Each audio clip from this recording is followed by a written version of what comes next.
हम singer baby Pandey आप सबके बीच में फिर से शिव चर्चा कथा लेके आए हैं। शिव गुरु के चरणों में प्रणाम, पार्वती माता की चरणों में प्रणाम, हरेंद्र भैया नीलम दीदी की चरणों में प्रणाम, सभी देवी देवताओं की चरणों में प्रणाम, माता पिता की चरणों में प्रणाम, सास ससुर के चरणों में प्रणाम। हमारा प्रणाम का स्वीकार करो, हे देव स्वीकार करो। आपने 3 सूत्र दिया, हमने तीनों को पालन किया। पहले में दया मांगना, दूसरे में चर्चा करना, तीसरे में 108 बार नमः शिवाय के जाप करना। हे गुरु मेरा प्रणाम का स्वीकार करो, स्वीकार करो। आइए आप सबके बीच में हम शिव चर्चा कथा लेके आए हैं। आप सब कथा सुनिए और पूरा कथा सुनिएगा, तभी कथा समझ में आएगा, क्योंकि कथा अधूरा छोड़ने से कथा समझ में नहीं आएगा।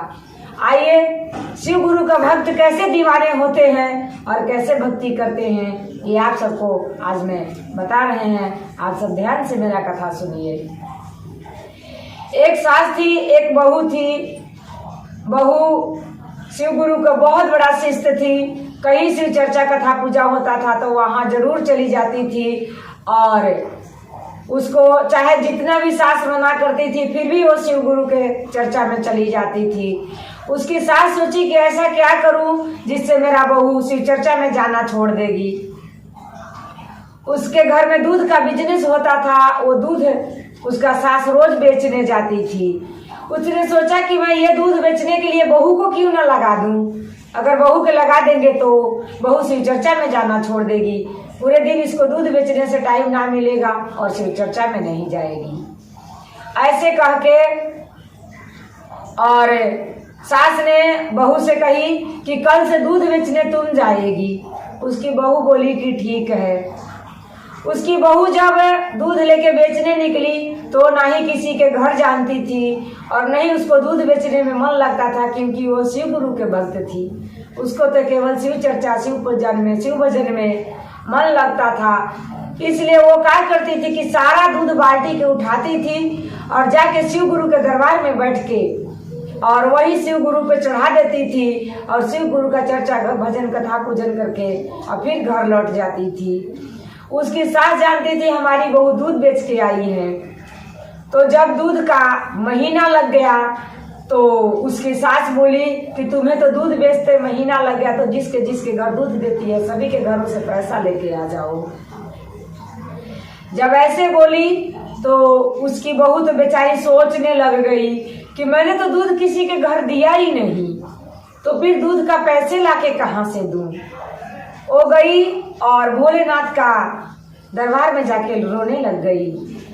लेकिन एक बात के सभी गुरु भाई बहन याद रखना कि जो भगवान के चरण से नेह लगा के रखता है उसकी इज्जत भगवान कभी नहीं बिगड़ने देते हैं और उनकी झोली कभी नहीं खाली रहता है। जब वो भोलेनाथ के पास जाके रोने लग गई और भोलेनाथ से कहने लग गई कि हे भोलेनाथ, मुझे तो आपका शिव चर्चा पूजा भजन कीर्तन में मन लगता था, इसलिए हमने तो दूध बेचने कहीं गए ही नहीं। दूध तो सब आपके चरण में लाके चढ़ा दिया, आज मैं सास के पैसे कहाँ से दूं। ऐसे सुनकर भोलेनाथ जो सच्चे भक्ति करते हैं तो भगवान दर्शन देने से पीछे नहीं रहते हैं, इसलिए भगवान का सच्चे दिल से भक्ति कीजिए। इतने सुनकर भोलेनाथ प्रकट हो गए और प्रकट होकर बोले कि बेटिया तुमने आंचल फैला लो। जब वो आंचल फैलाई तो भोलेनाथ ने बेल का पत्ता उठा के भर आंचल रख दिए, और जब भर आंचल रख दिए तो उसने आंचल को सिमेट कर और घर को चली गई और जाकर उस बेल के पत्ते के अपने बक्से में रख दिया। वो सारे पैसा बन गया। और जब उसकी सास बोली कि दूध का पैसा नहीं लाई तो उसके बहू ने बक्से खोली और उसमें से पैसे थोड़ा निकाल के दे दी। जब निकाल के दे दी तो उसकी सास देख के पैसे हैरान रह गई कि इसने तो इतना पैसा दिया। फिर भी उसने झुझोड़ते हुए कहा कि दूध का इतने पैसे होते हैं और पैसे कहाँ गया। तो उसके बहू ने और पैसे निकाल के दे दी। ऐसे करते करते उसने सारे पैसे जब दे दी तो उसको सास को देख के चकाचौंध रह गई और सोचने लग गई कि इसने इतना दूध का पैसे कहाँ से ले आई। और बहू से कही कि तुमने उतने दूध का इतना सारा पैसा कहाँ से ले आई। तो उसके सास ने बहू अपने सास से कही कि मैं दूध किसी के घर बेचने नहीं जाते थे, क्योंकि मैं ना ही किसी को घर देखे थे और ना ही मुझे दूध बेचने में मन लगता था। मैं तो भोलेनाथ के दरबार में जाकर दूध चढ़ा दिया करते थे, और जब आप पैसे के लिए मुझे डांटने झपेटने लगे तो मैं भोले जी के दरबार में जाके रोने लग गए। तो भोलेनाथ ने मुझे बेल के पत्ते दिए और वही पैसे बन गए, वो आपको हमने पैसे दे दिए। तो उसकी सास मन में सोची, इसीलिए इंसान से धोखा कीजिए, भगवान से नहीं, क्योंकि भोलेनाथ का दरबार में सबका खाता है।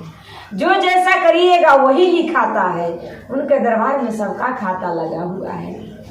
आप ये सोचिएगा कि हम इंसान से धोखा करते हैं तो भगवान से धोखा कर ले, तो नहीं चलेगा, वहाँ नहीं चलता है।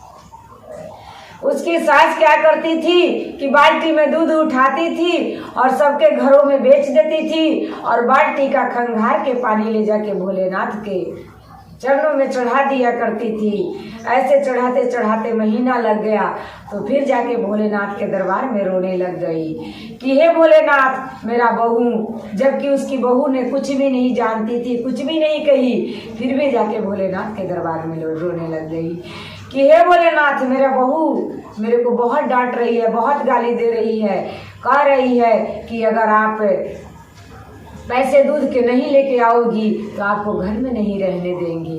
भोलेनाथ तो हंसने लग गए, क्योंकि वो दुनिया को नचाने वाले हैं, उनको कौन नचाएगा। जो दुनिया का रखवाले हैं उनको कौन झुठलाएगा। भोलेनाथ हंसने लग गए और हंस के प्रगट होके बोले कि आंचल खोलो। जब वो आंचल खोली तो बेल के पत्ते उठा के दे दिए। उसने बेल के पत्ते ले जाके बक्से में बंद कर दी।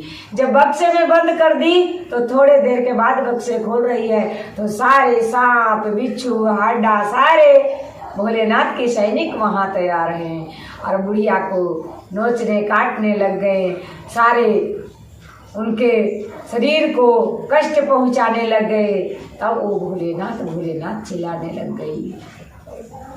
इसलिए कर्म अच्छा करोगे तो फल भी अच्छा पाओगे। बोओगे आम तो बबूल नहीं कवारोगे, अब अगर बबूल बोओगे तो आम नहीं पाओगे। इसलिए कभी भी बोओ तो आम बोओ, बबूल ना बोओ। कर्म अच्छा करो, फल अच्छा ही मिलेगा। तब भोलेनाथ ने हमारे दयालु हैं, कृपालु हैं, वो आके प्रकट हो गए और कहने लग गए कि आज के बाद तुम किसी से कोई धोखा नहीं करेगी। उसने गुरु को चरण धर के रोने लग गई कि हे भोलेनाथ, मुझे क्षमा कर दीजिए, आज के बाद मैं ऐसा गलती कभी नहीं करेंगे। हम भी आपके चरणों से जुड़ के शिव शिष्य बन जाएंगे। हम आपको चरण के दासी बन के आपका सेवा करेंगे। हे भोलेनाथ, मुझे क्षमा कर दीजिए। ऐसे वचन सुन के हमारे भोलेनाथ दयालु हैं, उस पर दया करके सारे कष्ट उसको दूर करके और आशीर्वाद दे दिए और उस दिन से वो भी भोलेनाथ की भक्त बन गए। इसीलिए सभी गुरु भाई बहना से कहेंगे कि जो अभी तक भोलेनाथ के चरण में नहीं होंगे जरूर आइए, उनको चरण में आने वाला कभी खाली नहीं लौटता है। और चलते चलते सभी गुरु भाई बहना के नमस्कार प्रणाम। हर हर महादेव।